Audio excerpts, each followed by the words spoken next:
audio is interesting because film is primarily a visual medium. The camera typically comes first, and poor sound engineers have to work around the camera and the lighting for the visuals. Nevertheless, even before we could synchronize sound and picture, we wanted to. Obviously, we experience the world seeing and hearing it, so we would like to see and hear our videos. Now, this has become easier in the digital age because our exporting technology will usually automatically synchronize our audio and our video, and we'll put it together in the same file. Whereas before, when everything was done on film, there was literally a film reel and an audio reel right underneath it, and the two would have to run simultaneously. And you could have desynchronization where one would get bumped off by a couple of frames and they'd have to fix it.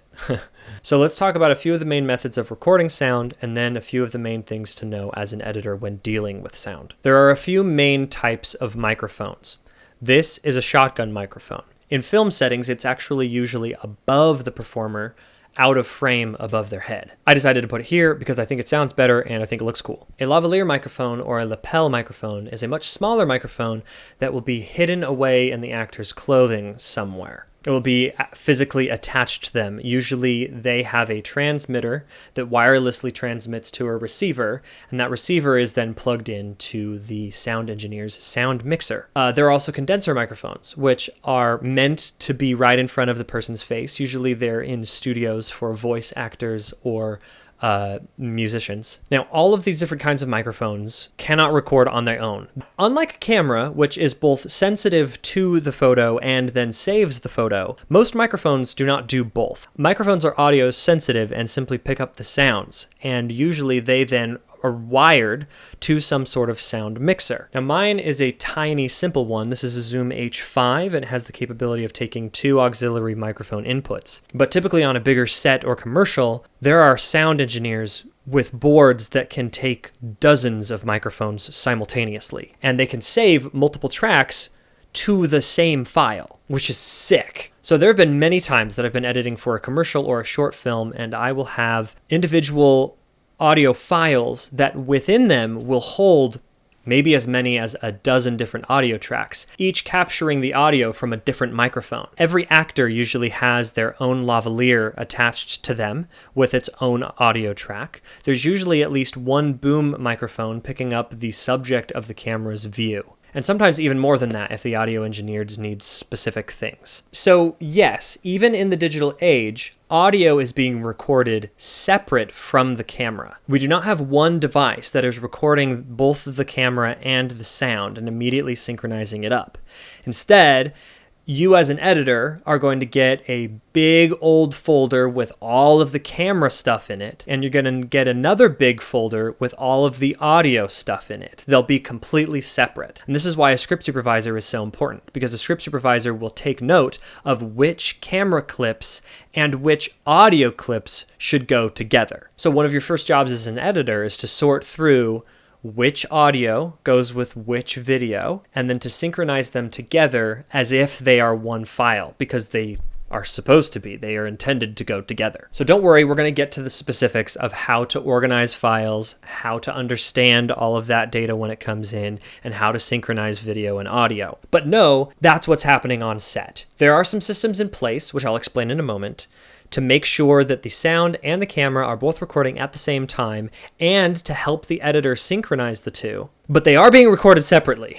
So let's talk about the systems, kind of the fail-safe checks that we go through to try to make sure that we can synchronize our sound and our picture. The ideal thing to do in the digital modern era is to jam the timecode. This is a little bit confusing because there is playback timecode on both audio and video, but there is also the on-set timecode, and that's different. The on-set timecode is usually dictated by the sound engineer. This is an arbitrary running number. It's counting frames, seconds, minutes, hours, days, sometimes more. It's not attached to a specific date. It doesn't matter what the numbers are. It just matters that those numbers are running and that they're running at the exact desired frame rate. Because what happens is the sound engineer has this time code number and it gets burned into his audio. So when you play back his audio, instead of it starting at 0, you will see it start at whatever arbitrary number the sound engineer had it start at, and end at whatever arbitrary number it counted to during that time. This number is running even when nobody is recording anything. It is a constantly running number. It is running in real time. So the sound engineer will hand some sort of device to the camera team, and they will plug those into their cameras. That device will jam the time code. I don't know why we call it that, because really what it's doing is synchronizing the time code. This device is telling the camera what time code the audio is running so that the sound can run the exact same time code. What this means is that if you can jam your time code on set and verify that they are running in synchronization throughout the day, then when you go to synchronize your footage in post, you can hit synchronize by time code and it will automatically line up perfectly. Because within the code of the video and within the code of the audio, they will have a built-in time code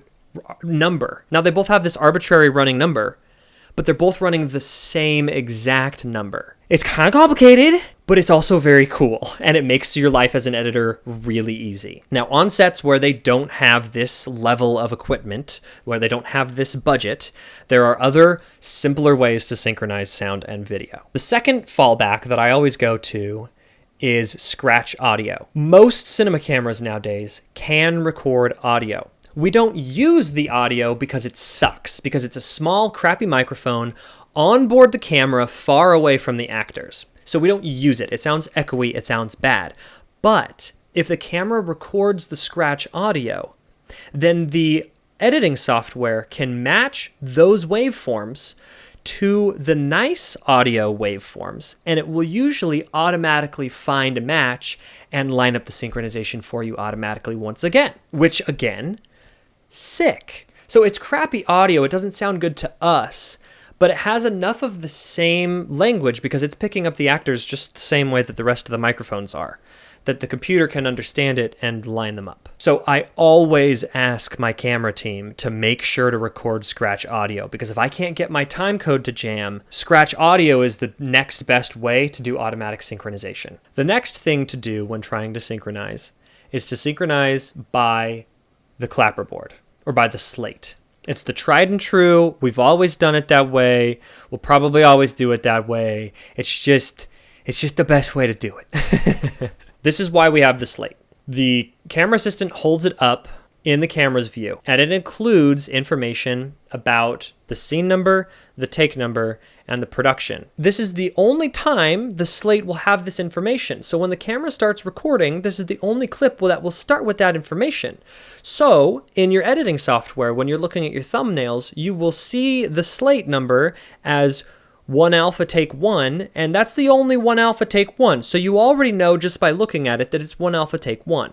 Then what's supposed to happen is as soon as sound and camera are recording, the camera assistant will then say what is on the slate. They will say 1 alpha take 1. That way you can hear that in the audio. So within the first few seconds of the sound, you can listen to it and you can know, okay, that's the right one. That's how we know that these two go together. Sick. Then the camera operator will clap. When he claps, it creates a mark so that we can know where to synchronize the sound. That clap is super fast. That sound only happens on 1 or 2 frames. So we can visually, in the camera, see the exact frame when the clapper hits the slate. And at the same time, in the waveforms, we can see and hear the exact moment that the clapperboard makes that sound. All you have to do is line up that clapping waveform with that frame where the clapperboard lands, and your entire clip is synchronized. It's not as automatic. You can't automate it the same way you can these other things, which is why it's only a fallback nowadays, but it must happen. Having a slate is so important. So in my entire 10-year career, I've pretty much only ever dealt with waves and MP3s. There are a lot of other audio files out there. Those are the only ones I've ever really dealt with. They are very high quality, they work well, they sound good. It's good enough for all of the clients that I've ever worked with. Maybe there's some Hollywood stuff that I don't know about yet that's even higher quality, but I'm not there yet, and neither are you.